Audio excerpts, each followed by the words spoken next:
See, it continues to amaze me how Nigerians cannot see the correlation between the rot in our society and the ways we raise our children, the ways we abuse and beat our children in the name of discipline. But since you guys have failed to see that through line, let me connect those dots for you.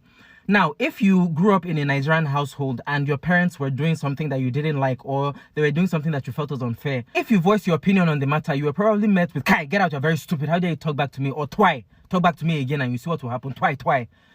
The message we were getting is, do not challenge the authority figures in your life. So is it any surprise that in adulthood, Nigerians do not challenge our leaders? Our leaders, our politicians will be robbing us blind. They're not even hiding the corruption anymore. The corruption that they are enacting is directly linked to the poverty in our society, to people dying. And yes, people don't say anything because I don't want to rock the boat, or he's an elder, let us not speak up against him.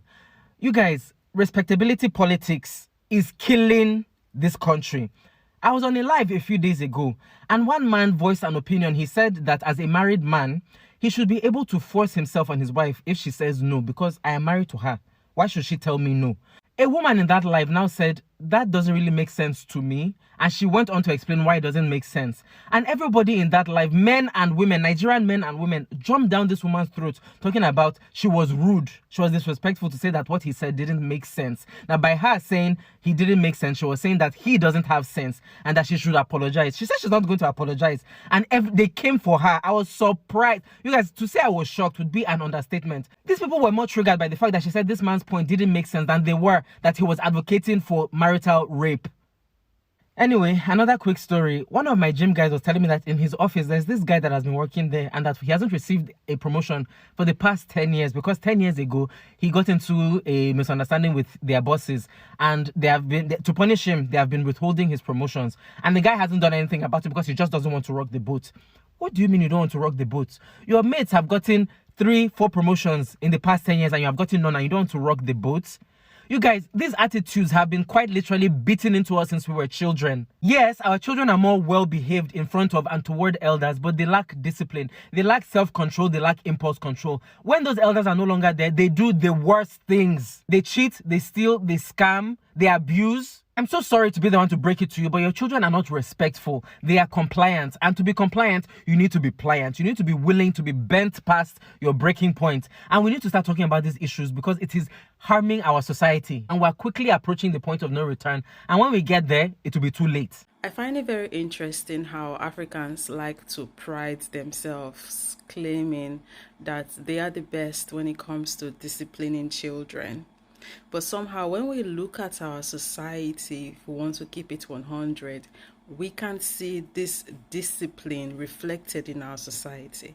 It's like from the highest position in this country to the lowest position in this country. When you look at how we are collectively navigating this world, how we treat each other, how we treat our environment, how we are collectively behaving, the only way our behavior is going to be that of a disciplined people is if the word discipline has been redefined. It's like in every single sector and aspect of our lives you want to look at. From how, for example, we can't even keep our environments clean because all of us are walking around trashing our pure water, our biscuits, our suya paper, whatever it is on the floor. But let us tell it we are disciplined. Go to a fruit market. You have to, when you are walking by a fruit market, for example, stop breathing, or if you are driving by sometimes, because that place is oozing. It's not getting cleaned properly. But let us tell it we are a disciplined people. People don't even abide by rules. Traffic rules. That thing up there is for decoration. Nobody wants to obey the rules. But we are disciplined. They put a barricade and say, oh, you cannot sell beyond this part in the market. But people are going to go by, over the barricade and start hawking literally on the middle of the road, in the middle, on whatever English. You guys get the point. But we are disciplined people. Those are mothers in the market that are supposed to be setting the kids right at home. If the mothers cannot even obey the laws, how are they going to be setting the kids right? Of course, yes, because they are not disciplined. How can they can't discipline their kids? This is how we get this vicious circle of stupidity going. But let African people tell you they are disciplined because they believe in spoil the rod and spare the child, that be whatever the fuck, however that saying goes. It's like what African people believe is discipline is their ability to just be able to beat children. What are they inculcating in the children though? It really doesn't matter. Their ability to beat children and make them quiet and just obey blindly. I think that's what we believe discipline is. Because when it really comes to instilling the right values, obviously we don't know how to do it. And we cannot say we do, because these right values that we are supposedly supposed to be instilling by beating the fuck out of these kids, right? It's not reflected in society. Look at Jagaband, for example. Take a very good look at T-Pain. Check out his values and the decisions he makes. Looking at how that man is leading the country, would you say that's a well-disciplined individual, well-grounded, rounded, good home training received individual? Now reflect back on the people that came before him, the decisions they made, their values, how they navigated when they were leading. Now look at the average Nigerian, your neighbor, your friend, and the mentality that they have, how they navigate. And how they have told you that if they go up there, because na national cake, they would act the exact same way Jagaband and the people that came before him have been acting. Now tell me, if this behavioral pattern that we are seeing can be categorized as that of a group of people that is well disciplined, if this is supposed to be the standard of what people with good home training is, people that will see evil and go, yep, I can't wait for my turn to do that same evil. That's disciplined people with good home training. Make una dey play. When you look at our law enforcement, all of them, all the uniform men, to the lawyers, to the judges, with the way they behave, would you say those are disciplined individuals? If the African way of raising kids is so amazing, why hasn't it translated into a better run, organized African society, a disciplined African society? Because if the way we raise up our kids are amazing, it should automatically translate into society. It doesn't, because let me show you something. What you see here is a report, a scientific report from Science Direct. Child discipline in low and middle income countries, socioeconomic disparities at the household and country level. So this is a study, a research paper, right, that shows the effect of physical domestic abuse on children. You see, guys, when I make videos, I don't just make videos because I want to talk and yap. I make videos because there's an authority behind it. Let me show you something about this research. The link to this research is going to be in the description. Go read for yourself and see for yourself. The reason African societies, one of the major reasons why African societies are dysfunctional is because we are raising dysfunctional kids. Let's look at the results. If you look above at the first highlighted statement, they say the consequences of children's experiences of violence are numerous, including delayed development, mental illness, adult chronic diseases, and death, in addition to societal and economic consequences. These are the researchers, right? The consequences of children's experiences of violence are numerous, include delayed development, mental illness, adult chronic diseases, and death. The amount of African kids that have died as a result of excessive beatings, the amount of African kids that are growing up with undiagnosed mental health issues, low self-esteem, anxiety, depression, people pleasing, all sort of things. There's a lot of narcissism that were created because of the environment that we created for them. If you look below at the below highlighted data, it says globally, an estimated 8 out of 10 children have experienced violence in the home in the past month as a form of discipline, with 6 out of 10 experiencing violent physical discipline, 7 out of 10 experiencing psychological aggression. United Nations Children's Fund 2014. The research is in the description. Copy, paste it in Google Chrome and take the research from there. The reason why African kids, the reason why African society in general is very dysfunctional is because we are creating dysfunctional kids. because the system of discipline, quote unquote discipline, doesn't discipline the child. It traumatizes the child. A lot of us Africans are traumatized. That's what we are. We are simply traumatized people running around, traumatized people having kids, passing on that trauma to that kids, and then we wonder, oh my God, why are Nigerian men narcissistic? Why are Nigerian women tough to deal? Why are African women tough? Why are African women masculine? All these conversations. It goes back to childhood with the way we are raising. And I know there's going to be a lot of apologists in the description telling me, oh, it's our way of raising kids. No, that's not the way. It's not the way. You're traumatizing kids. Not too long ago, I met a nutritionist that brought me in on something that's going on in the medical industry. This guy told me about how in the medical industry, and I think this is happening more in the private hospitals, right? They now have this thing that they are doing, an incentive arrangement where doctors are incentivized to do surgeries. So basically, the more surgeries these doctors do, the more money they make, and of course, the more money the hospital makes.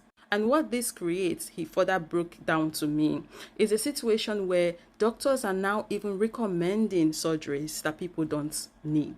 He said it's so bad that when a doctor have maybe gone a week and have not performed any surgery, the hospital will call him and say, Alpha, you've not done any surgery this week. Waiting they happen. You would think the public not needing surgery would be a good thing. But no, it's not a good thing in the eyes of these people anymore because they are money hungry. They don't give a about their oaths. They are there for the money. And this is not me saying all of them because, of course, there's going to be the good apples, right? And he said to a degree, the doctors are being forced even to have to do these things because they are not in control. They are listening to their employers. They are listening to the owners of the hospital, their higher ups, right? And to keep their jobs, some of them have to continue doing these things that they don't need to do to people. Recommending sometimes even drugs that they don't need to recommend to people, just to spike up the profits that they are making for the hospital, and which would in turn eventually also spike up the profits that they themselves are making. So it's to either continue to do this or to have morals and not have a job. This guy even showed me a flyer of a particular hospital that's looking to hire doctors, and in this flyer there was like a list of things that this doctor is expected to do and also would be benefiting if they choose to come and take the job in this hospital. And in this flyer, it was written very boldly there that incentives, you get incentives. If I had just picked up that flyer as a layman, right, not in this industry, I would not have even understood what they meant. It was when he broke it down for me what that meant, that was how I knew. Meaning anybody could have picked up that flyer and not understood what they were talking about. He also told me about how a similar thing is being done in the pharmaceutical industry and how there are pharmacies out there who have quotas that were given to them what they are to make daily. They have targets. And if they beat the target, they too get incentives, the people working in the pharmacy. So because of this reason, sometimes they even be recommending drugs to people that they don't need because they have a target to meet and an amount that their employer is expecting to have come into the company account that day.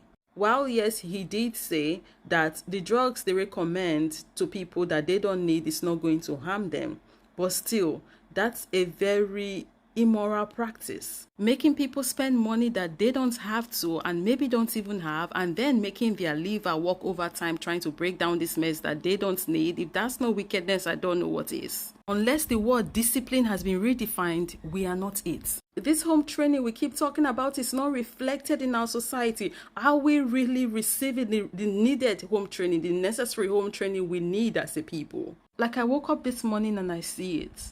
And now I can't unsee it. Disciplined people are not going to be walking around messing up the environment with pure water sachets. Like our country is a mess. On an individual level, we are all messing up this country.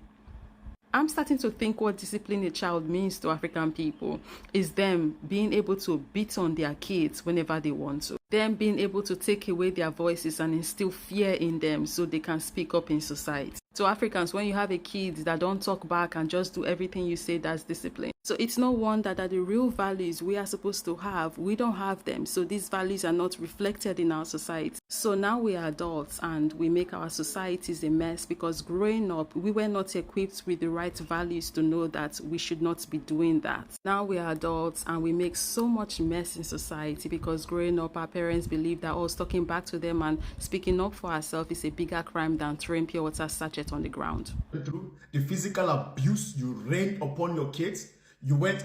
A man commented in my comment section and he said, "Oh, spare the rod, spoil the child. That this is the way we raise kids in the African space." And he then went on to say, "Oh, that's why if you look at the West, kids are disrespectful." I'm like, one thing about black African men is, personally, I think black African men are the weakest group of black men that exist. And my question to that guy is, where is all this energy for the politicians that are stealing money, that are taking money, that are looting money? Where is all this spare the rod, spoil the child narrative for the, oppressors, the foreign men that are coming to take your resources in your backyard? But the black African man will have this spare the rod, spoil the child narrative when it comes to kids, when it comes to women, kids and women. This mindset, you never apply it where it matters. Where is all this spare the rod, spoil the child narrative for the politicians that are literally corrupting and destroying our countries? No, you will not challenge them. Some of you, that same politician that has taken money that should have been used to build the country, you will hail them. They will come to your church, you give them the front row seat. But when it's time for kids now that cannot fight you back, when it's time for women that cannot fight you back, now you want to bring the spare the rod, spoil the child narrative. And I have a question to that guy and to the people that think like this guy about the spare the rod, spoil the child narrative. Why is it that, since you say our style of raising kids is the best, why hasn't this style of raising kids translated into a better African society? It's not. You like to demonize the West. You like to say, oh, the Western society is corrupt. But guess what? Most of you are here. Most of us are here. Most of us want to come to this place to live a better life. Because guess what? The average child that is raised in the West is more disciplined than the African child. A lot of you people, a lot of you African men especially, that like to demonize how kids are raised in the West. These kids are more disciplined than you. The kids in the West are more responsible than you. The kids in the West are more organized than you. You know why? Because it reflects into their society. Over here in the West, like where I live, kids from a very early age are taught how to recycle. They are taught how to speak up. A lot of you don't like them because they will challenge you. A lot of you African men, you don't like the way kids are raised in the West because here in the West, kids have a voice. Actually, that's the thing. The kids can actually stand up for themselves. They can actually speak out against abuse. They can tell you, no, I don't want to do anything with you. But in the African space, in the black African space especially, kids have no voice. And that's what you like because you're a powerless man compared to other groups of men. So you need a place where you can be the king, which is why you focus so much on kids and you focus so much on women. That's why, for example, a lot of there's an Arab man somewhere, there's an Indian man somewhere, there's a white man somewhere that is literally telling you what to do, telling the black African man what to do in Africa. He's telling you to jump, you're asking him how high. But when it comes to kids and women, all of a sudden, spare the rod, spoil the child. You're hypocrites. That's what you are. That's what a lot of you are.